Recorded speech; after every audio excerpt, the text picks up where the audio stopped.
오늘은 창세기 45장부터 47장 12절까지 한번 같이 생각을 해보도록 하겠습니다. 창세기 45장은 어떤 의미에서 요셉 이야기의 그 클라이막스라고 볼 수 있습니다. 영화를 보시면 영화가 아주 절정에 치달을 때가 있는데, 이 오늘 45장이 그 요셉 이야기의 그 절정에 해당합니다. 먼저 이제 요셉의 고백을 1절에서 8절까지 보겠습니다.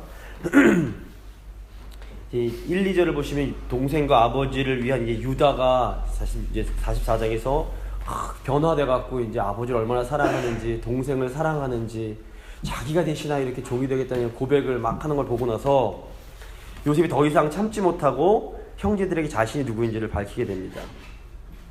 저희 성경 이제 2절을 보시면 큰 소리로 우니라고 번역이 되는데, 이 세 번역 성경을 보면 요셉이 한참 동안 울었다라고 번역을 하고 있습니다. 아마도 요셉은 형들 앞에서 그 큰 소리로 한참 동안을 울었던 것 같습니다. 요셉의 이 울음에는 그동안 이집트에 팔려와서 경험해야 했던 많은 고난에 대한 그 상처와 그 고통의 기억, 또 형들의 변화된 모습에 대한 기쁨과 용서, 그리고 사랑하는 아버지와 다시 만날 수 있다는 어떤 그런 기쁨과 감격 등 굉장히 여러 그런 의미가 겹쳐져 있었을 겁니다. 울음 안에 많은 삶의 애환과 기쁨과 이런 것들이 담겨 있었습니다. 이 요셉의 울음은 개인적인 복수를 용서로 승화시키는 그 놀라운 사랑의 울음이라고 볼 수 있습니다. 그러니까 요셉의 이 울음은 하나님의 은혜를 아는 언약 백성들의 모습을 상징적으로 보여줍니다. 요셉은 그동안 형들에게 자신의 신분을 속이고 형들을 어려운 상황으로 이렇게 몰고 갔습니다. 하지만 이 과정은 결코 요셉이 개인적인 복수를 하려는 어떤 그런 과정이 아니었습니다.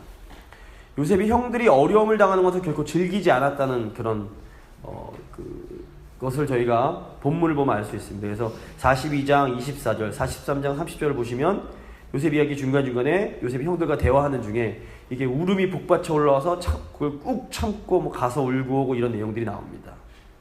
그러면 이제 요셉이 이렇게 형들을 이렇게 거칠게 대했던 것은 사랑하는 부모님이 사랑하는 자녀들이 잘못했을 때에 너무 야단치고 싶지 않지만 아이들이 바르게 자라기 위해서 너무 싫지만 무섭게 징계를 해야 하는 어떤 그런 부모의 마음과 비슷했다고 볼 수 있습니다. 그래서 이제 특별히 이제 4절에서 8절을 보시면 이제 요셉의 고백이 나옵니다. 이 4절과 8절에 저희가 이제 아까 함께 읽었는데 이 요셉이 형들에게 하는 이 4절과 8절의 핵심이 뭐냐면, 자신을 이집트로 보내신 분이 하나님이시며 그것은 그 언약 백성인 그 이스라엘의 후손들을 살리기 위해서였다는 것입니다. 요셉의 이 말 속에는, 요셉 이야기 속에 계속 이제 반복되는 이 생명과 죽음의 주제가 계속 반복이 됩니다. 하나님은 언제나 우리에게 생명 주기 원하시는 분이고 생명의 근원이시고 생명의 하나님이십니다. 하나님과 함께 할 때에 저에게 하나님께서 주시는 이 생명이 있을 수 있습니다. 하나님으로부터 멀어지고 불순종하고 죄를 지으면 생명에서 떨어져서 죽음으로 가게 됩니다. 이제 오늘 본문을 보시면 언약 백성은 반드시 살아남아야 했습니다. 생명을 유지해야 했습니다. 이 요셉 이야기를 통해서 저희가 깨닫게 되는 것이 무엇입니까? 언약 백성인 야곱의 가족이 죽지 않고 생명을 얻기 위해서는 반드시 이집트로 가는 과정이 필요했다는 겁니다. 근데 이를 위해서 먼저 요셉이라는 사람이 이집트로 보내져야만 했습니다. 창세기 50장을 보시면 요셉이 이제 앞에서 계속 반복되던 이 생명이라는 주제에 대한 결론을 맺습니다. 50장 20절입니다. 당신들은 나를 해하려 하였으나 하나님은 그것을 선으로 바꾸사 오늘과 같이 많은 백성의 생명을 구원하게 하시려 하셨나니. 요셉의 말을 통해서 드러나는 창세기에 굉장히 중요한 주제가 있습니다. 그것은 뭐냐면, 인간은 하나님을 배반하고 악을 행하며 죽음으로 나아가지만, 하나님께서는 이런 인간을 사랑하사 은혜를 베푸시고 결국 인간을 구원하시는 분이라는 사실입니다. 이게 이제 뭐냐? 결국 복음의 내용입니다.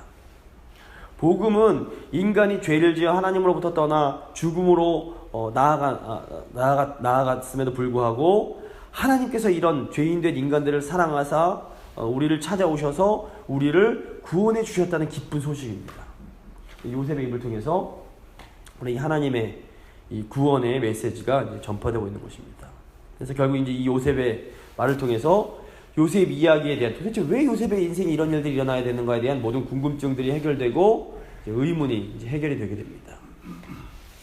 표면적으로 보시면 요셉을 이집트, 애굽으로 팔아넘긴 사람들은 요셉의 형들이었습니다. 하지만 실제로 요셉을 이집트로 보내신 분은 형들이 아닌 하나님이셨습니다. 이게 굉장히 중요합니다. 이것은 요셉을 통해서 이제 언약 백성 이스라엘 그 가정 전체를 구원하시기 위한 하나님의 계획이었습니다. 세상적 기준으로 보면 자신을 배신하고 괴롭힌 형들을 벌주는 것이 정의로워 보일 수 있습니다. 하지만 하나님의 정의는 어떤 이런 세상적인 처벌을 뛰어넘어서 죄인들을 회복시키는 회복적 정의라고 볼 수 있습니다. 그래서 하나님께서 결국 회개와 용서를 통해 놀라운 회복과 기쁨, 그리고 궁극적으로는 생명을 주시기 원하셨습니다. 아마 애굽에서의 요셉의 삶은 죽을 만큼 고통스러웠을 것입니다. 아마 남모르게 밤마다 많은 눈물을 흘렸을지도 모르겠습니다. 하지만 하나님은 결코 요셉의 곁을 떠나지 않으시고 그와 함께 하시며 그 가운데서도 요셉을 형통하게 하십니다. 이 죽음과 같은 고난의 과정을 통해서 요셉은 더 강한 인격과 지혜를 가진 온전한 사람이 될 수 있었고, 결국 이집트의 총리가 되는 실력, 영적인 실력, 그런 어떤 지혜, 그런 실력과 지혜를 갖추게 됩니다. 그리고 요셉을 통해 모든 언약 백성들이 생명을 얻을 수 있었고, 나아가 수없이 많은 사람들도 구원을 얻게 됩니다. 이 요셉의 삶은 언약 백성인 우리의 삶을 대표한다고 볼 수 있습니다. 우리의 삶 가운데도 요셉의 형들처럼 사실 사랑해야 할 관계임에도 불구하고 너무나 원망스러운 존재들이 있을 수 있습니다. 이로 인해서 우리의 삶이 너무도 힘들고 고통스러워질 수 있습니다. 하지만 그럼에도 불구하고 그런 고통 가운데도 하나님은 우리의 곁을 떠나지 않으시고 우리와 함께 하시며 우리의 삶을 형통하게 하십니다. 그리고 이 과정을 통해서 우리는 더 강한 인격과 지혜를 가진 온전하고 성숙한 사람으로 변화되어 가게 됩니다. 그리고 하나님께서는 이렇게 변화된 인격을 가진 우리를 통해 결국 많은 사람들의 생명을 살리게 하십니다. 그래서 왜 내 삶에 이렇게 고난이 많지? 왜 도대체 이해할 수 없는 이런 일들이 일어나지? 이런 것들을 그냥 인간적으로 보면 난 참 재수가 없구나, 참 인생이 참 꼬였구나, 이렇게 생각할 수 있지만 믿음의 눈을 뜨고 보면 지금은 보이지 않을지 몰라도 저 배후에, 저 위에서 하나님께서 우리를 훈련시키고 계시고, 결국에는 우리가 이 훈련 과정을 통해서 연단이 되면 정말 정금같이 나오게 되면 그때에는 그 삶을 통해서, 우리를 통해서 하나님께서 많은 생명을 얻게 하신다는 겁니다. 이게 이제 저희 개개인에도 연결될 수 있고 또 저희 교회에 또 연결될 수도 있습니다. 교회 지난 이제 보니까 40년간의 고난의 시간 통해서 하나님 저희를 계속 연단해 오셨는데, 하나님이 그 정하실 때가 되고 나면 열매가 맺혀지는 그런 때가 이제 오게 됩니다. 자, 이제 두 번째 이제 29절에서 20절 하나님이 준비하신 땅을 보겠습니다. 요셉이 형들을 보내서 구절을 보시면 당신들은 속히 아버지께로 올라가서 아뢰기를 이제 지체 말고 내게로 내려오게 하라, 이렇게 말을 합니다. 아버지 얼른 모셔오십시오, 이렇게 말을 합니다. 근데 이제 이집트인들은 보시면 아시겠지만 나일강이 때만 되면 범람을 했기 때문에 굉장히 비옥한 땅입니다. 이집트가 굉장히 비옥한 땅이었기 때문에 주로 농사를 지었습니다. 그리고 목축을 하는 사람들을 천시했습니다. 그래서 요셉은 이스라엘 가족을 목축에 적합한 이 고센이라는 지역에 살게 할 계획을 세웁니다. 이 고센은 하나님께서 언약 백성들이 안전하게 번성할 수 있도록 준비하신 땅이었습니다. 민수기 16장을 보시면 이 사실 고센도 사람들로부터 젖과 꿀이 흐르는 땅이라고 불리던 땅이었습니다. 가나안 땅도 젖과 꿀이 흐르는 땅이었는데 이 고센도 이 목축하는 사람들 입장에서 보기에는 젖과 꿀이 흐르는 땅이었습니다. 창세기 거의 끝부분에 이제 하나님이 언약 백성을 위해서 준비하신 장소라는 이 주제가 또다시 이제 나오게 됩니다. 창세기 처음을 보시면 에덴 동산이 나오는데 이 에덴 동산도 하나님께서 자기 백성을 위해서 준비하신 장소였습니다. 하나님께서 준비하신 땅이라는 주제는 이제 출애굽한 이스라엘이 결국 차지하게 될 가나안 땅과 또 연결이 되게 됩니다. 에덴 동산, 고센 땅, 가나안 땅. 여러분 보시면 90절을 보시면 요셉이 2번이나 나에게 오라고 합니다. 그리고 이집트 왕 바로 역시 요셉이 했던 말을 반복합니다. 이집트로 오라는 말을 2번 하게 됩니다. 그리고 18절과 19절 앞을 보시면 바로는 이제 이집트로 오라는 말 앞에 좋은 히브리어로 토브란 말을 덧붙이게 됩니다. 그런데 이 토브란 말이 언제 쓰였던 말이냐면 하나님께서 천지를 창조하신 다음에 보시기에 좋았더라 할 때 이 토브란 단어를 쓰십니다. 그 때문에 하나님께서 이게 좋은 것을 만드시고 이것을 인간에게 주십니다. 그러니까 인간은 좋은 것을 하나님으로부터 받았지만 죄로 인해서 이 좋은 것을 잃어버렸습니다. 요셉의 이야기는 하나님께서 인간의 죄로 잃어버린 그 좋은 것, 그 토브를 다시 회복시켜 주시기를 원한다는 것을 보여줍니다. 요셉 이야기는 요셉이라는 사람이 하나님의 복을 받아서 당대 최강대국인 애굽의 총리라는 권력자가 되고 큰 부귀영화를 누리게 되었다는 어떤 개인적인 성공 스토리가 결코 아닙니다. 이게 이제 저희가 깨부숴야 될 어떤 잘못된 편견입니다. 요셉 하나님 잘 믿어서 높은 자리에 올라간 사람이지, 이렇게 보시면 성경을 그렇게 잘 봤다고 볼 수가 없습니다. 해석이 좀 문제가 있는 해석입니다. 요셉 이야기는 결국 야곱의 후손, 즉 이스라엘의 후손을 통해서 세워질 하나님의 나라를 통해 열방, 모든 민족이 회복되게 되는 것과 연결됩니다. 이 회복은 창세기 3장 15절에 나오는 여인의 후손에 대한 약속에 담겨있는 온 인류의 회복이었습니다. 이것이 바로 요셉 이야기가 보여주려는 아주 큰 그림입니다. 이 큰 그림 속에서 요셉 이야기를 읽어내야 비로소 제대로 된 의미를 받을 수 있습니다. 언약 백성의 회복을 통한 열방이 복을 받음이라는 이 그림이 우리 머릿속에 있을 때 비로소 나머지 이제 창세기뿐 아니라 출애굽기, 레위기, 민수기, 신명기 이 모세 오경을 제대로 이해할 수가 있습니다. 언약 백성 이스라엘의 후손들은 400년이 지난 후에 이집트를 떠나서 출애굽을 해서 하나님께서 준비하신 좋은 땅으로 들어가게 됩니다. 하나님이 준비하신 땅으로 들어가는 것은 이스라엘 민족의 번영만을 위한 것이 결코 아니었습니다. 이스라엘만 잘 먹고 잘 살기 위해서 하나님이 그 땅을 주신 것이 아닙니다. 이것은 언약 백성이 가나안 땅을 차지하게 된 것은 그로 인해서 거기에 이제 하나님의 원하시는 아름다운 하나님 나라를 세워서 이로 인해 땅의 모든 족속이 이 이스라엘이라는 나라를 통해서 복을 받게 하시려는 그런 의도였습니다. 이스라엘 민족이 열방을 축복하는 그 복의 통로로서의 사명을 망각하고 도리어 다른 나라들처럼 권력과 탐욕을 추구하면서 살아갈 때 하나님은 하나님께서 주신 그 땅에서 쫓겨내게 하십니다. 이때 하나님께서 새롭게 주신 것이 바로 이 메시아를 통해서 성취될 새 언약의 약속이었습니다. 땅에서 쫓겨나면서 내가 너희에게 새 언약을 주겠다 약속하십니다. 새 언약 백성인 이제 우리를 위해서 하나님께서는 또 역시 좋은 땅을 준비해 주십니다. 근데 새 언약 백성은 구약의 이스라엘 백성들처럼 어떤 육신적인 하나의 민족이 아닙니다. 새 언약 백성은 모든 인종과 문화를 초월하는 모든 민족에서 다 새 언약 백성이 될 수 있습니다. 따라서 새 언약 백성 전체를 수용할 수 있는 어떤 물리적인 땅이 존재한다면 그것은 지구 위에 모든 인간들이 사는 모든 땅이 될 수밖에 없습니다. 그러므로 하나님께서 새 언약 백성에게 주시려는 새 땅은 어떤 땅이냐? 이 땅은 물리적인 땅이 아니라 바로 예수 그리스도이십니다.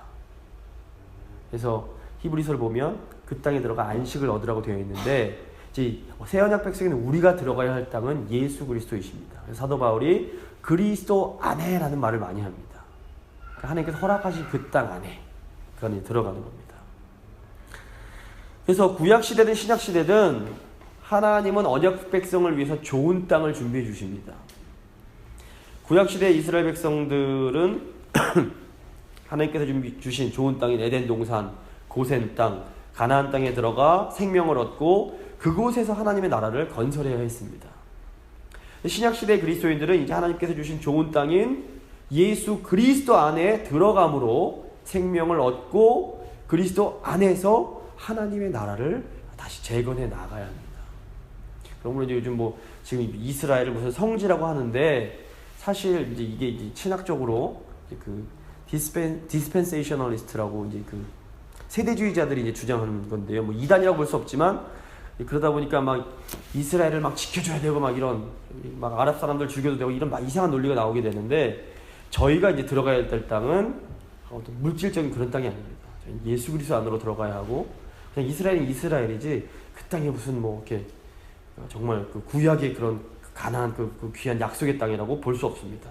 잘 좀 이해하실 필요가 있습니다. 이게 소위 개혁주의 그 장로교 전통의 바른 성경 해석 방법입니다. 저희가 물론 이제 가서 이스라엘 보고 그 땅에서 예수께서 사셨던 땅 거느리고 이거 굉장히 좋은 일입니다. 귀한 일이지만 그 땅에 무슨 어떤 특별한 영적인 의미가 있는 것처럼 생각하는 건 성경을 약간 잘못 읽는 것입니다.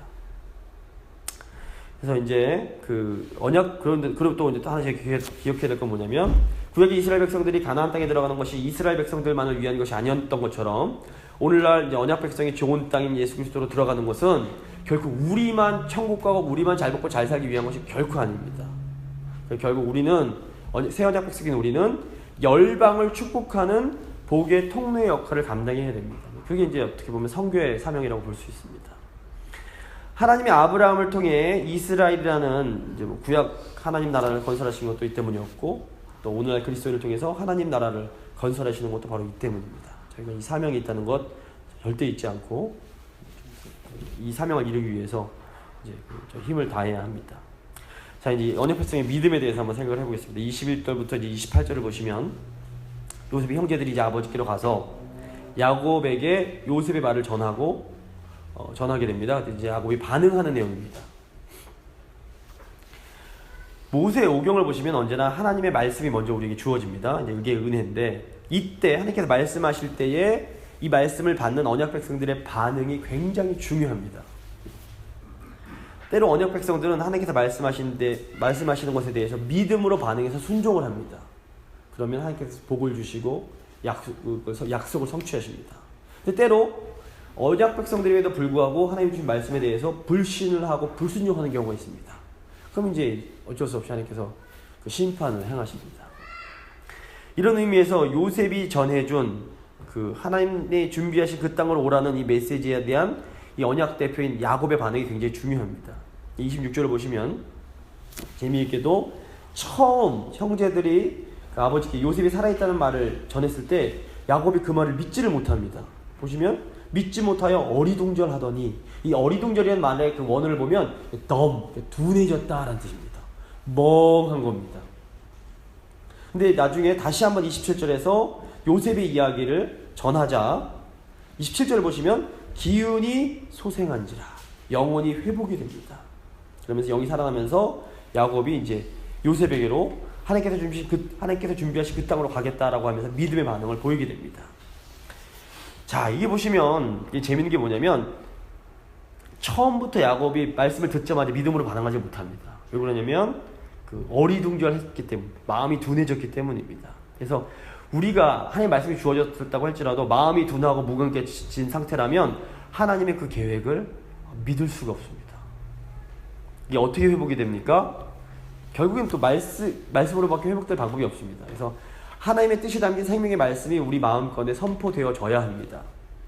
살아있는 말씀은 둔해진 우리의 마음을 다시 소생하게 만들고 우리에게 새 마음과 믿음을 창조해냅니다. 이게 그 생명의 말씀의 능력입니다. 생명의 말씀이 전해질 때에 둔해졌던 마음이 다시 새롭게 되고 그 안에 생명이 일어납니다. 그래서 하나님의 말씀을 듣고 마음이 회복되어 믿음으로 반응할 때 우리는 하나님이 준비하신 곳으로 나아갈 수 있게 되고 그곳에서 하나님께서 예비하신 생명과 안식을 얻게 됩니다. 결국에는 다 따져보면 결국 은혜입니다. 하나님께서 결국 전부 다 하나님께서 해주셔야 저희가 될 수 있습니다. 자, 이제 46장, 47장 언약 백성의 애굽 위주로.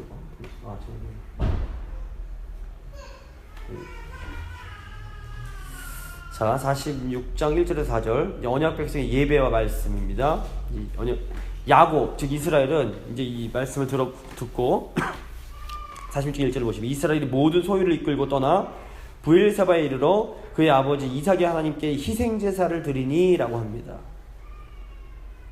이 브엘세바는 하나님의 약속하신 땅 최남단 지역으로 언약 백성을 대표하는 족장들인 아브라함, 이삭, 야곱이 삶의 터전으로 삼았던 것 중 하나입니다. 가나안 땅에 나그네였던 아브라함은 브엘세바의 유지인 아비멜렉에게 암양 7마리를 주고 이 우물을 확보하고 이곳에서 오랜 기간을 거주합니다. 브엘세바는 또 아브라함이 이삭을 바치라는 사건이 있었던 후에 한동안 창세기 22장을 보시면 한동안 브엘세바에 머물렀더라 라는 말이 나옵니다. 그리고 야곱이 하란으로 떠나기 전까지 또 머물렀던 곳이, 그러니까 어머니와 함께 머물렀던 곳이 바로 이 브엘세바 지역이었습니다. 굉장히 의미 있는 지역입니다. 이 약속의 땅 최남단. 그래서 단에서 브엘세바까지 하면 단은 약속의 땅 최북단, 브엘세바는 최남단입니다. 이스라엘 성경에서 단에서 브엘세바까지 하면 우리나라 말로는 백두에서 한라까지 뭐 이런 개념입니다. 전체 지역을 얘기하는 말입니다. 여기서 이제 제사가 중요한데 이 제사는 아시는 것처럼 희생제물을 드려서 죄 사함을 받고 거룩하신 하나님께 나아가는 행동입니다. 요즘 말로 하면 제사는 뭡니까? 예배입니다. 예배. 그 예배는 하나님께로 나아가 하나님의 뜻에 우리의 전 존재를 굴복시켜 복종하겠다라는 상징적인 행위입니다. 그러니까 예배를 드린다는 게 뭐냐면, 그러니까 그 겸손히 하나님 앞으로 나아가 고개를 숙이면서 우리의 전 존재를 하나님께 숙이면서 예 주님, 제가 주님께 주님 말씀에 거룩한 그 말씀에 복종하겠습니다라는 이 고백을 하는 행위가 예배의 행위입니다. 예배를 드린다는 게 단순히 무슨 내가 하는 말로 내가 예배 봤어, 주일날 예배 보고 이런 차원이 아닙니다. 하나님 말씀 앞에서 두렵고 떨리는 마음으로 주님께서 말씀하시면 제가 제 몸과 힘과 뜻과 정성을 다해서 그 말씀에 온 것을 다해서 순종하겠습니다. 복종하겠습니다. 결심하는 이 행동, 이게 바로 예배입니다. 그래서 언약 백성은 어떤 사람이냐, 여러 가지 정의가 있을 수 있지만 한마디로 하면 언약 백성은 하나님을 예배하는 사람들입니다. 영어로 worshiper. 그러니까 하나님을 예배하는 사람들. 이게 언약 백성들입니다. 그래서 언약 백성은 거룩하신 하나님께로 나아가 하나님 말씀대로 살겠습니다. 고백하는 사람들입니다. 그래서 특별히 그리스도인들은 주님께서 주신 성령 안에서 말씀되시는 그리스도를 통해서 거룩하신 아버지께로 나아갑니다. 에베소서 2장 18절에 보시면 In the Spirit, through the Word, to the Father 이렇게 됩니다. 성령 안에서 말씀을 통하여 아버지께로 나아가는 행위. 아버지께 나아가서 그 거룩하신 분께 경배하면서 고개를 숙이고 준 뜻대로 살겠습니다. 다짐하는 것입니다. 근데 이제 언약 백성이 이렇게 예배를 통해서 하나님 앞에 나아갈 때 하나님께서 어떻게 반응하시냐? 약속을 주십니다. 언약 백성을 대표하는 야곱은 이집트로 가기 전에 하나님을 예배하며 하나님의 뜻에 순종하겠다라고 결단을 또 이제 합니다. 이때 하나님께서 환상 중에 야곱을 찾아오셔서는 야곱에게 야곱아 네가 이집트로 내려가는 것, 애굽으로 내려가는 것 두려워하지 말아라 말씀하십니다. 3절 말씀입니다. 2절 3절 제가 읽을게요. 그 밤에 하나님이 이상 중에 이스라엘에게 나타나 이르시되 야곱아 야곱아 하시는지라 야곱이 이르되 내가 여기 있나이다 하매 3절 하나님이 이르시되 나는 하나님이라 내 아버지의 하나님이니 애굽으로 내려가기를 두려워하지 말라. 내가 거기서 너로 큰 민족을 이루게 하리라. 창세기 12장을 보시면 아브라함이 기근을 피해서 애굽으로 내려갔다가 위기를 경험합니다. 창세기 26장에서도 이삭이 기근 때문에 애굽으로 내려가려고 했는데 하나님께서 가지 말아라 그러십니다. 이걸 보면 하나님은 언약 백성이 애굽으로 가는 것을 별로 좋아하지 않는 것처럼 보입니다.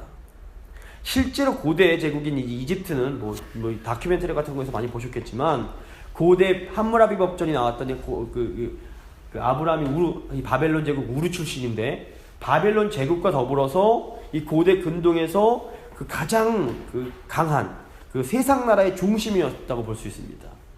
특별히 이집트 왕 바로는 태양의 아들임을 자처하면서 노예들을 착취하고 지배했습니다. 하나님께서 아브라함을 바벨론의 우르에서 불러내시고 언약 백성으로 삼아주신 이유는 이런 세상적 가치관을 추구하는 세상 나라가 아니라 하나님 말씀에 순종하며 이웃사랑을 실천하는 하나님의 나라를 건설하시기 위해서였습니다. 근데 그러면 반면 이집트는 매우 우상숭배적인 문화를 가진 그런 나라였습니다. 이 우상숭배적인 문화란 하나님이 아닌 다른 것들을 하나님처럼 섬기는 문화입니다. 나중에 이제 출애굽기에 보시겠지만 10가지 재앙이 다 그 이집트인들이 섬기던 신에 대한 재앙이었습니다. 그래서 이집트는 태양과 나일강 그리고 다른 것들을 하나님처럼 섬겼습니다. 무엇보다 이집트인들은 이집트의 왕 바로를 태양의 아들로 숭배했습니다. 이런 우상적인 문화의 특징 중 하나가 인간의 하나님의 그 생명, 하나님은 생명의 하나님이신데 우상적인 문화의 특징은 생명을 경시하는 것입니다. 생명을 존귀하게 여기지 않습니다. 그래서 아시는 것처럼 이 거대한 지금도 피라미드는 아주 그냥 세계 불가사의 중 하나인데 며칠 전에 뉴스를 보니까 한국에서도 이렇게 건물 지을 때 큰 성 지을 때 인신제사 지어서 사람을 밑에다 깔아버리고 그 위에 그 건물을 지으면 성이 무너지지 않는다는 것 때문에 그 뼈가 한국에서 최초로 발견됐다는 뉴스를 제가 며칠 전에 봤는데 이집트는 이런 일이 아주 비일비재했습니다. 이집트 그 피라미드 밑에 보면 인간의 그 노예들, 부역하다 죽은 사람들 그런 뼈들이 아주 가득합니다. 생명을 중요하지 않은 그런 나라였던 것입니다. 그러므로 이 언약 백성이 이런 생명을 존중하지 않는 세상적 가치가 완전 장악하고 있는 이 이집트 제국으로 들어가는 것은 어떻게 보면 하나님 나라의 위협이 되는 일이었습니다. 그들과 어울려 살면서 그들의 가치관에 아주 심히 영향을 받을 수 있었기 때문입니다. 근데 놀랍게도 지금 하나님은 이 언약 백성 야곱, 즉 이스라엘에게 우상 숭배가 판을 치는 이 세상의 중심 이집트로 들어가라 라고 하면서 이집트로 인도하고 계십니다. 물론 이 애굽이 언약 백성 이스라엘의 영원한 거처는 아니었습니다. 이스라엘 후손들은 곧 얼마 지나잖아 이 애굽 사람들의 노예가 돼서 큰 고통을 경험해야만 했습니다. 하지만 하나님은 그 이집트, 애굽에서도 언약 백성과 함께 하시며 언약 백성을 보호하고 지켜주십니다. 그리고 그곳에서도 언약 백성이 번성하여 큰 민족이 되게 하심으로 아브라함에게 약속하셨던 많은 자손의 그 약속을 이루게 하십니다. 그럼 왜 하나님께서 이 아브라함의 후손들로 하여금 이집트로 가서 그 이집트의 그 세상의 중심인 이집트에서 노예 생활을 경험하게 하셨던 것일까요? 창세기 15장 보면 이제 그 예언이 미리 되어 있는데 왜 하나님께서 이 고통의 시간을 겪게 하셨을까? 이게 굉장히 중요한 의미가 있습니다. 저희에게. 노예가 되어보지 못한 사람은 노예의 고통을 이해하지 못하기 때문입니다.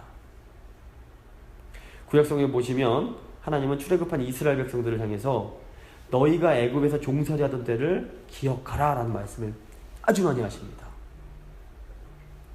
자유를 잃어보지 못한 사람은 자유의 소중함이 무엇인지 알지 못합니다.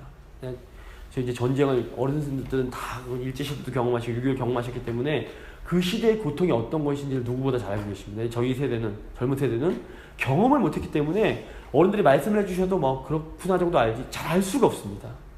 마찬가지로 정말로 이 고통 가운데 아파보지 못한 사람은 아픈 사람의 마음을 이해하기 쉽지 않습니다. 건강한 사람은 누가 아프다고 그러면 왜 자꾸 아프다고 그래 이런 생각이 듭니다. 근데 아픈 사람은 내가 아파봤기 때문에 그게 얼마나 힘든지 압니다. 이게 이심전심이라고 동병상련. 그래서 하나님께서 이스라엘을 언약 백성으로 선택하신 목적이 무엇입니까? 세상적이며 우상적인 가치관의 노예가 되어 고통당하는 사람들을 돕기 위해서입니다. 죄로 인해 이 세상이 다 엉망진창이 되어버렸는데 죄인들의 마음을 그 아픈 사람들의 고통을 이해하지 못하면 도울 수가 없기 때문에 그렇습니다. 예수님께서 왜 인간의 몸을 입고 오셨습니까? 우리와 같이 돼서 우리의 고통을 겪으시고 우리를 구원하시기 위해서였습니다. 그래서 오늘 보시면 돈을 어떻게 보면 돈이 이 시대 최고의 우상인데 이 시대 사람들은 돈을 하나님처럼 섬기면서 돈의 노예가 되어 돈의 종살이를 합니다. 돈이면 절절매입니다. 이 세상에서 가장 중요한 가치가 돈이 되어버렸습니다. 그래서 보시면 사랑하는 가족들끼리도 돈 때문에 싸우고 돈 때문에 서로를 미워하는 모습이 굉장히 많습니다.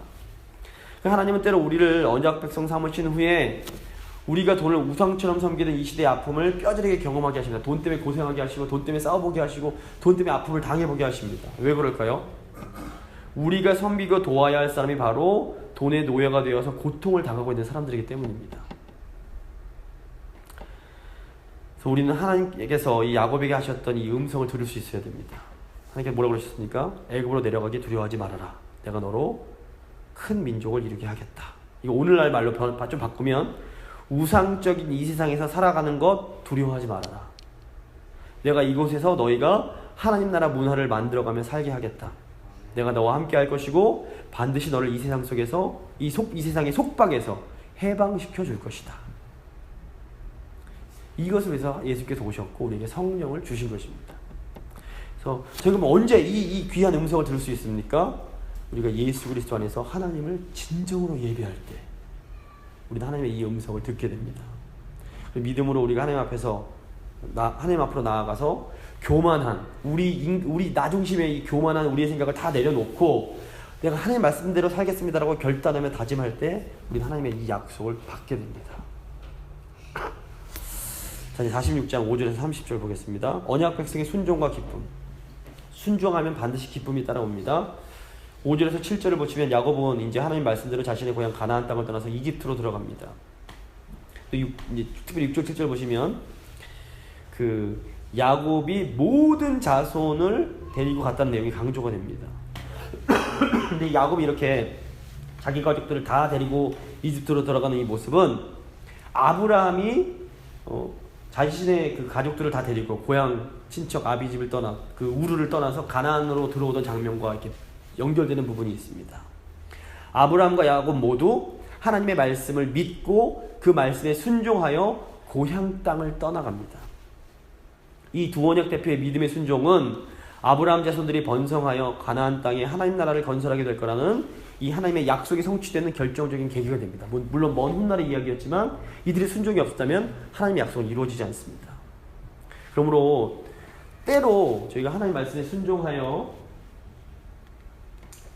익숙한 것을 떠나는 어떤 믿음의 결단이 필요합니다. 꼭 어떤 물리적인 이사를 가야 돼 이런 차원이 아니라 나한테 너무 편안하고 나한테 늘 익숙한 그런 것들로부터 때로 하나님께서 거기서 떠나라 하시면 그것을 과감히 버리고 떠나는 그런 믿음의 결단들이 필요합니다. 그래서 언약 백성은 우리가 하나님 말씀에 순종할 때에 비록 힘들어도 순종하면 바로 우리를 통해서 도저히 불가능할 것 같던 하나님의 그 약속이 결국엔 성취가 됩니다. 사실 하나님은 인간 없이도 하나님의 일을 얼마든지 행할 수 있는 분이십니다. 하지만 하나님은 언제나 언약 백성들로 하여금 하나님의 그 위대한 구원의 역사에 동참하게 해주십니다. 근데 먼저 어떻게 동참하게 하시냐면 먼저 언약 백성에게 하나님의 뜻을 알려주십니다. 언약 백성이 그 말씀을 믿고 순종할 때 하나님은 그 언약 백성들을 통해서 놀라운 일이 일어나게 하십니다. 이 과정이 참 신비로운 놀라운 신비에 해당하는데요. 성경도 그렇고 교회사도 그렇습니다. 항상 하나님의 사람들을 통해서 하나님께서 먼저 말씀을 주시고 믿음의 사람들이 그 말씀에 순종해서 힘들어도 순종하고 나아갈 때에 도저히 이루어질 것 같지 않던 일들이 이루어지는 그런 역사들이 나타납니다. 자, 야곱이 하나님 말씀에 순종해서 고향을 떠나 이집트로 내려갈 때 하나님은 야곱의 자손들을 통해서 완전히 새로운 인류를 정말 새로운 인류를 만들어내십니다. 8절부터 27절을 보시면 야곱이 이집트로 데려간 야곱의 후손들의 이름이 쭉 나옵니다. 제가 이제 적어드렸는데 표로 한번 만들어드렸는데요. 야곱은 레아, 실바, 라헬, 빌하 이 4명의 아내에게서 모두 70명의 자녀를 얻습니다. 이 명단을 꼼꼼히 살펴보시면 야곱의 자녀들이 분명히 결혼을 했을 텐데 며느리들의 이름이 나오지 않습니다. 이게 무슨 의미냐? 실제로 이 명단이 야곱이 이집트로 데려간 사람들의 어떤 전체 숫자라기보다는 언약 백성을 대표하는 야곱의 아들들과 손자들의 명단이라고 볼 수 있습니다. 저희가 창세기 이제 앞부분 할 때 5장, 10장 이렇게 계보할 때도 말씀을 드렸지만 계보 이런 것들은 항상 대표성이 있습니다. 정확히 70명이었다 이렇게 볼 수 없습니다.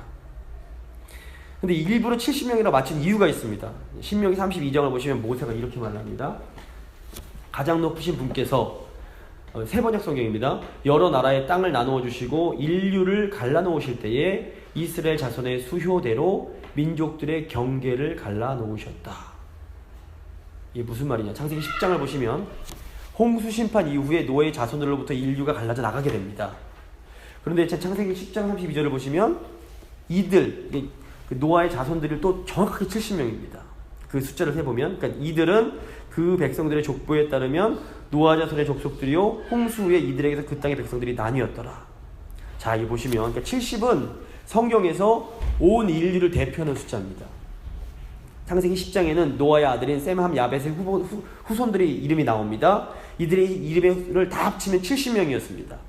실제로 70명이 아니라 정말 중요한 인물들 70명을 통해서 이게 온 인류 전체다라는 걸 보여주는 겁니다. 이 70명이 전체로 퍼져나가면서 이제 새로운 인류가 시작이 됩니다. 오늘 본문에서 이집트로 들어가는 야곱의 자손 숫자도 정확하게 70명이라고 적어놓은 것은, 일부러 70명에 맞춰서 쓴 것은 이들이 바로 그 믿음의 조상 아브라함에서 시작된 모든 언약 백성, 새 인류인 언약 백성을 대표하기 때문입니다. 그래서 첫 인류 아담이 하나님께 반역하여 타락함으로 하나님 나라를 건설하기 위해서 주신 하나님의 그 복을 잃어버립니다. 결국 인류는 홍수라는 심판을 받게 됩니다. 하지만 그 후에 하나님은 두 번째 인류인 노아를 부르시고 그의 자손을 통해 또다시 이제 하나님 나라를 건설하는 사명을 이어가게 하십니다. 근데 노아의 후손들도 또 바벨탑을 쌓아서 하나님께 반역을 일으킵니다. 결국 두 번째 인류도 심판을 받아서 전 세계로 흩어져 버리게 됩니다. 이때 하나님께서 다시 부르신 사람이 바로 이제 아브라함이었습니다. 그리고 아브라함에게 창세기 12장을 보시면 새로운 복을 주십니다. 아브라함은 아담과 노아처럼 이 땅에 새로운 하나님의 나라를 건설해야 한 사명을 받은 사람이었습니다. 이런 의미에서 아브라함이 받은 복은 아담과 또 노아에게 주셨던 그 복의 새로운 리뉴얼, 갱신이었다고 볼 수 있습니다. 아브라함의 손자인 그 야곱, 즉 이스라엘의 자손 70명은 이들이 아담과 노아처럼 이 땅에 새로운 하나님의 나라를 건설하기 위해서 하나님께서 특별하게 선택하신 새로운 인류라는 것을 강력하게 보여줍니다.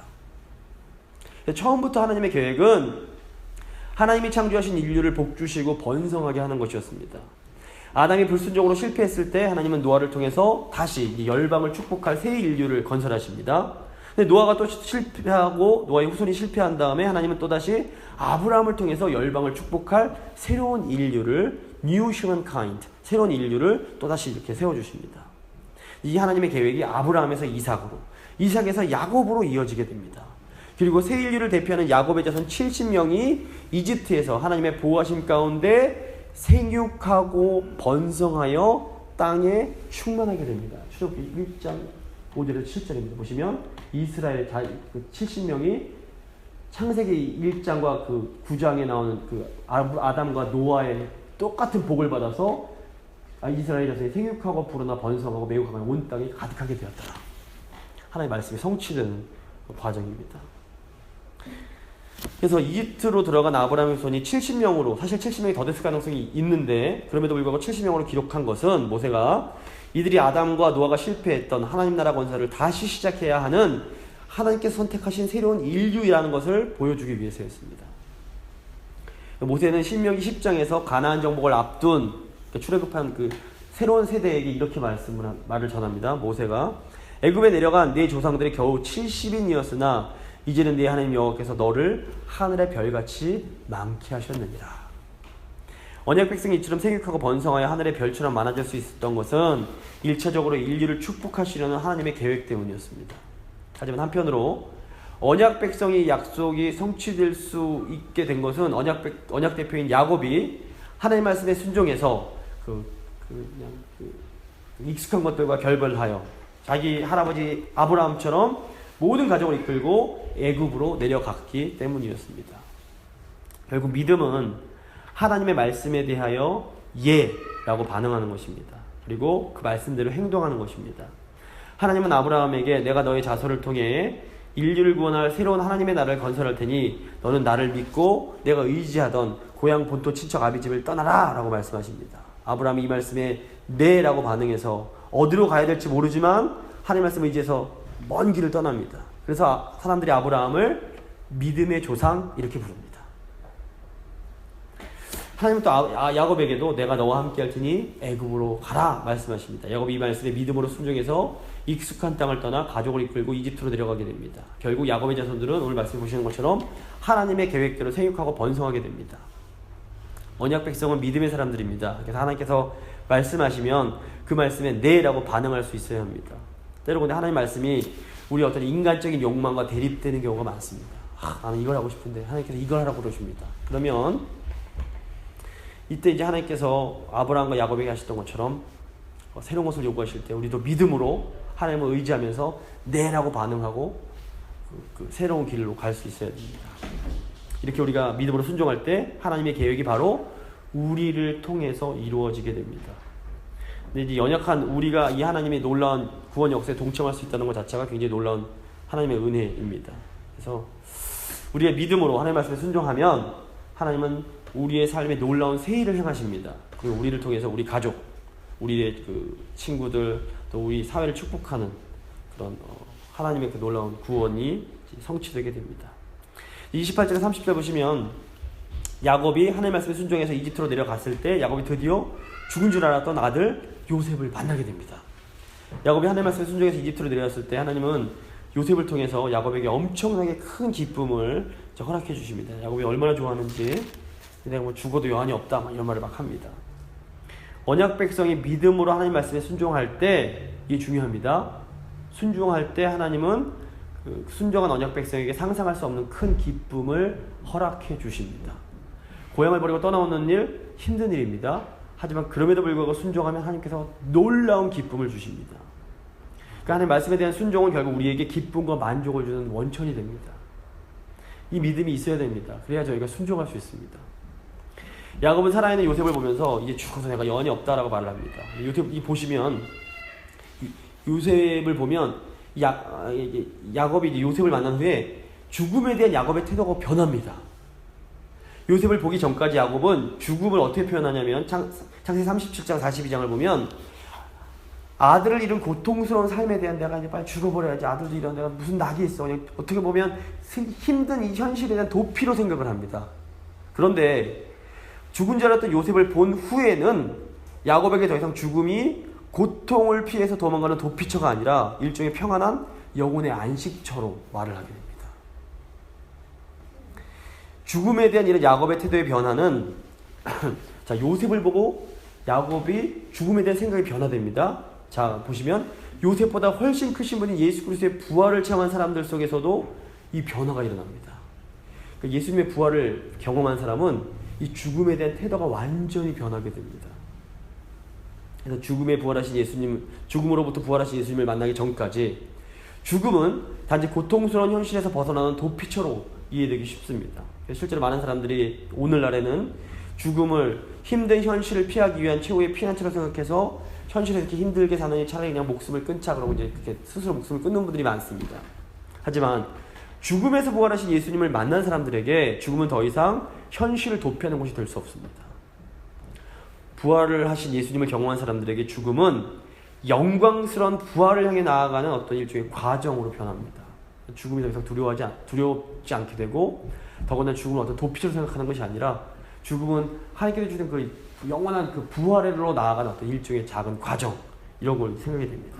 그래서 어떻게 보면 이 부활하신 예수 그리스도를 만날 수 있는 게 결국 그 답도 순종입니다. 이 순종을 통해서 언약 백성은 하나님께서 주신 놀라운 기쁨과 영적인 변화를 경험하게 됩니다. 자, 이제 언약 백성의 비전과 지혜를 생각해 보겠습니다. 그 언약 백성의 순종은 단순한 개인적인 기쁨이나 내면의 변화 차원에 또 머물지 않습니다. 물론 그 기쁨이 있지만 그게 다가 아닙니다. 언약 백성의 순종은 우주적인 차원에서, 전 지구적 차원에서 하나님의 뜻이 성취되는 통로입니다. 우리가 하나님 말씀에 순종할 때 바로 우리를 통해서 하나님의 뜻이 이루어지는데, 자, 이제 야곱의 가장 큰 소원은 사랑하는 아들 요셉을 다시 보는 것이었습니다. 그런데 이 하나님의 사람 요셉은 또 다른 걸 봅니다. 요셉은 야곱의 그런 어떤 개인적인 소원, 그 너머에 있는 그 하나님의 뜻, 그 위대한 하나님의 그 계획을 바라봅니다. 소위 이제 비전을 바라봅니다. 요셉이 꿈을 꾸는 사람이었기 때문에 요셉은 이 모든 일련의 과정을 통해서 하나님의 비전을 보게 됩니다. 요셉은 언약 백성을 보존하는 것이 하나님의 뜻이라는 것을 깨닫습니다. 45장 5절 7절을 보시면, 그래서 요셉은 자신의 사명이 기근 동안 야곱의 형제들이 애굽의 고센 땅에 거주하면서 생존케 하는 것이 이제 자신의 그 사명이라는 것을 알았습니다. 그리고 이 비전과 이 사명을 이루기 위해서 요셉이 굉장히 지혜롭게 행동합니다. 31절 34절을 보시면 요셉이 이제 가족들한테 당신들이 바로 앞에 섰을 때 어떻게 말해야 되는지를 아주 자세하게 설명을 해줍니다. 요셉은 야곱의 가족들이 어떤 일거리나 식량을 구하기 위해서 이집트에 온 것이 아니다 라는 것을 강조하라고 합니다. 야곱의 가족들은 목자들이기 때문에 가축들을 몰고 왔으며, 그래서 풀을 뜯게 할 조금의 땅이 필요하다라고 말을 하면서 그들이 애굽에게 어떤 짐이 되거나 위협이 되지 않을 것을 확신시키게 합니다. 굉장히 지혜롭습니다. 그래서 47장 1절에서 6절 보시면 요셉의 지혜로운 계획대로 정확하게 이루어집니다. 요셉이 형들을 바로에게 데려가자 바로가 정말 그 요셉이 이제 미리 준비시켜둔 대로 그런 질문을 던집니다. 생업을 묻습니다. 형들이 요셉의 지시대로 자신들의 조상 때부터 목자들이라고 대답을 하면서 이집트 동쪽의 고센 땅에 머물 수 있게 해달라고 요청을 합니다. 그래서 바로가 흔쾌히 어떤 위협 그런 거 느끼지 않고 요셉의 아버지와 형제들에게 가장 좋은 땅에 거주하게 하라고 하면서 바로의 가축들까지 돌보게 이제 맡겨줍니다. 자, 아브라함, 이삭, 야곱과 같은 이 족장들이 하나님으로부터 받은 약속은 그들의 후손이 그 가나안 땅에 가서 세울 그 나라를 통해서 결국에는 열방이 다 하나님께로 돌아와 복을 받게 하는 것이었습니다.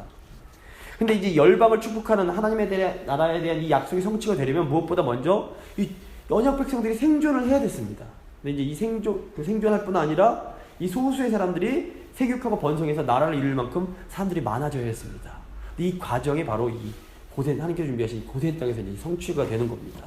근데 하나님께서 이 일을 요셉의 지혜를 통해서 이제 이 일을 이루어 가십니다. 11절 12절을 보시면 하나님은 요셉의 지혜를 통해서 기근의 시간 동안 이스라엘 가족이 이집트의 고센 땅에서 생존을 할 수 있게 하십니다. 그리고 또 27절을 보시면 47장 27절 보시면 이스라엘 족속이 애굽 고센 땅에 거주하며 거기서 생업을 얻어 생육하고 번성하였더라 라고 나옵니다. 이처럼 언약 백성들인 이스라엘의 가족들은 요셉의 지혜를 통해서 생존할 뿐 아니라 한 걸음 더 나아가 생육하고 번성할 수 있게 됩니다. 여기서 중요한 건 뭐냐면 저에게 지혜가 필요합니다. 근데 이 요셉의 지혜를 누가 주셨습니까? 바로 하나님께서 주신 것이었습니다. 하나님. 41장 38절 37절을 보시면 바로 입을 통해서 이 고백을 하게 합니다. 이와 같이 하나님의 영에 감동된 사람을 우리가 찾을 수 있으리요. 요셉에게 이르되 하나님이 이 모든 것을 내게 보이셨으니 너와 같이 명철하고 지혜 있는 자가 없도다. 결국 요셉에게 지혜를 주심으로 언약 백성을 지키시고 생명을 지켜주시고 더 나아가 생육하고 번성하게 하시겠다는 약속을 이루게 하신 분은 하나님이셨습니다. 요셉이 뛰어나고 잘나서가 아니라 요셉이 지혜롭고 뛰어나봤던 것도 분명하지만 그거 역시 결국에는 하나님께서 요셉에게 지혜를 주신 것이었습니다. 자, 이제 새 언약 백성인 이제 우리도 종종 삶 가운데 어떤 심각한 기근을 경험할 때가 있습니다. 근데 무서운 기근이 찾아올 때면 저희는 이제 두려움에 사로잡히게 됩니다. 이거 어떡하지? 이 위기를 우리가 어떻게 극복하지? 하지만 오늘 본문은 하나님이 분명히 약속을 지키시는 분이라는 것을 저에게 보여줍니다. 언약 백성은 하나님으로부터 열방을 축복하는 복의 통로가 되게 하겠다는 그런 약속을 받은 사람들입니다. 저희도 동일한 약속을 받았습니다. 그리스도 안에서 하나님 저에게 약속해 주셨습니다. 성령 안에서 내가 너희로 하여금 열방을 축복하는 복의 통로가 되게 하겠다. 아브라함의 약속이 이스라엘이 받았고 이 구약시대 이스라엘의 약속을 신약시대의 교회가 동일하게 받고 있습니다. 자, 그럼 무슨 얘기냐? 하나님은 이 약속을 지키기 위해서라도 반드시 우리를 지켜주시고 우리로 하여금 그리스도 안에서 생육하고 번성하게 하십니다. 그러므로 기근의 시기일수록 우리는 더욱 하나님의 약속을 굳게 붙잡고 먼저 그 나라와 그 일을 추구하는 그런 삶을 이제 살아가야 하는 것입니다. 자, 이제 마지막으로 짧게 해서 이제 언약 백성의 특권을 생각해 보겠습니다. 굉장히 멋있는 장면인데요. 47장 7절에서 10절입니다. 본문을 보시면 이제 나이가 많이 된 야곱이 강대국 이집트 왕 바로 앞에서 바로를 2번이나 축복을 합니다. 7절 보시면 야곱이 바로에게 축복하며 10절 보시면 야곱이 바로에게 축복하고 이렇게 말을 합니다. 하나님이 언약 대표인 그 족장들에게 주셨던 그 복의 통로의 약속이 바로 이 야곱을 통해 성취되고 있습니다. 언약 백성은 어떤 사람들이냐? 열방을 축복하는 사람들입니다. 근데 언약 백성인 야곱이 지금 열방의 그 대표인 그런 바로, 가장 그 힘센 자의 바로를 당당하게 축복합니다. 이집트 사람들은 야곱의 아들 요셉을 통해서 또 하나님의 복을 받게 됩니다. 다 죽을 수밖에 없을 위기에 있었는데 요셉을 통해서 구원을 얻게 됩니다. 요셉을 통해서 보디발 장군과 간수장이 하나님이 주시는 복을 받아 형통을 경험합니다. 또 이집트의 모든 사람들은 요셉 덕분에 심각한 기근으로부터 생존을 할 수 있었습니다. 그리고 또 이제 오늘 보시면 야곱이 이집트 왕 바로를 축복합니다. 세상적인 관점에서 볼 때 야곱은 한낱 무명의 떠돌이에 불과했습니다. 당시 바로와 야곱은 정말 무명한, 아무도 하나님 차원에서 볼 때는 몰라도 세상적인 볼 때는 야곱은 정말 뜨내기 중에 하나입니다. 노인네에 불과합니다. 근데 이 당대 최강대국이던 이집트 왕이 야곱을 통해서 하나님의 복을 받고 있습니다. 이것이 바로 언약 백성이 하나님께 받은 약속이 아주 놀라운 특권입니다. 언약 백성은 아무것도 세상적으로 볼 때 가진 것이 없을 때에도 많은 것을 가진 사람을 도리어 축복할 수 있는 사람들입니다. 예수님은 그래서 우리가 무엇을 받을 때보다 줄 때 더 행복하다라고 사도행전 보시면 말씀하시는데, 자, 사도 바울이 고린도 교인들에게 우리 이복을 받은 새 언약 백성의 삶에 대해서 이렇게 설명을 해줍니다. 고린도후서 6장 8절에서 10절입니다.